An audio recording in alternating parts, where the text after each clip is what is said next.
Fala pessoal, tudo bem? Hoje vamos falar sobre a unidade 2 do segundo bimestre e o nosso tema é Formas abstratas e figurativas. Atenção às instruções. Assista o vídeo e anote os pontos mais importantes que vão aparecer. Caso ache necessário, pause o vídeo, anote e volte a assistir. Leia seu livro e resolva os exercícios tirando as dúvidas no contato privado. A arte figurativa se estrutura na representação da natureza do ser humano e dos objetos criados por nós, seres humanos. Até o início do século XX foram as formas figurativas que dominaram as criações artísticas ocidentais. Alguns artistas se proporam a criar representações fiéis do mundo que observavam, enquanto outros buscavam utilizar formas figurativas para inventar cenas imaginárias, estilizadas, ou seja, de sua própria maneira.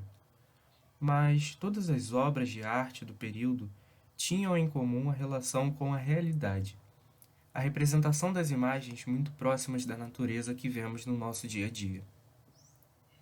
A Dama de Shalott, do pintor John William Waterhouse, é uma obra figurativa inspirada na cena descrita em um poema que se insere ao mundo lendário do rei Arthur.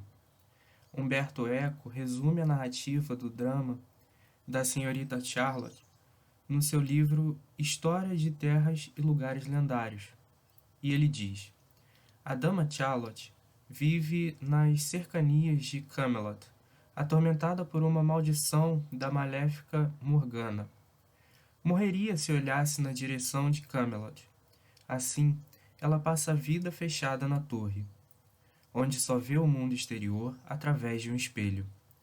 Mas um dia, ela vê Lancelot no espelho e fica perdidamente apaixonada.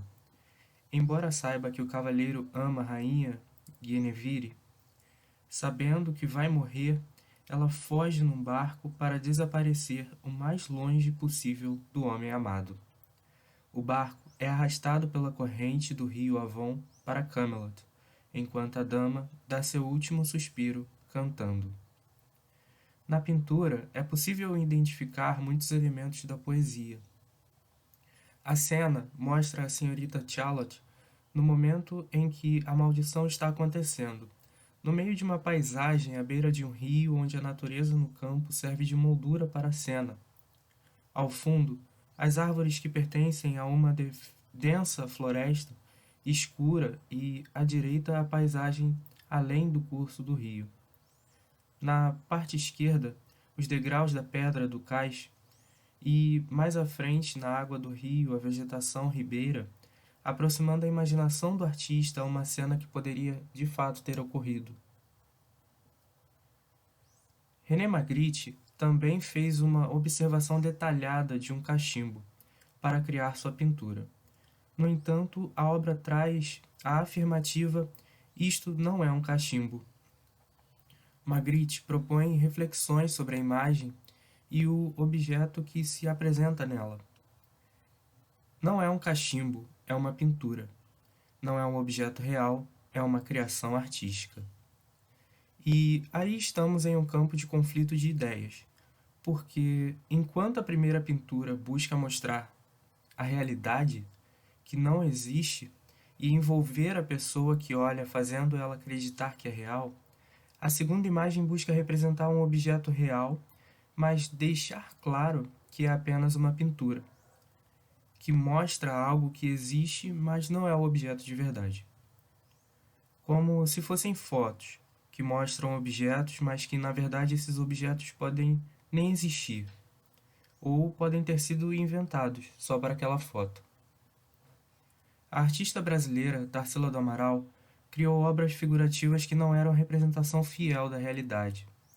Na pintura A Negra, reconhecemos as formas humanas, mas percebemos que o desenho das formas foi estilizado, de acordo com a maneira de se expressar da artista.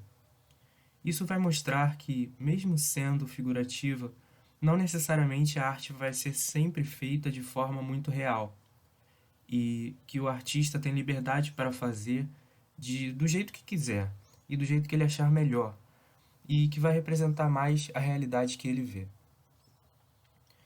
No início do século XX, surgiram artistas que iniciaram uma investigação sobre a cor, a forma e a linha, que não queriam mais imitar a natureza e pintar de forma realista.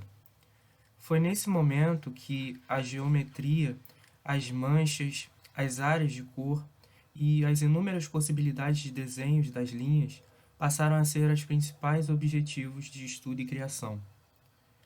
Essa arte foi nomeada de abstracionismo, e o artista, Vassily Kandinsky, foi o primeiro grande artista a utilizar esse modo de expressar os sentimentos.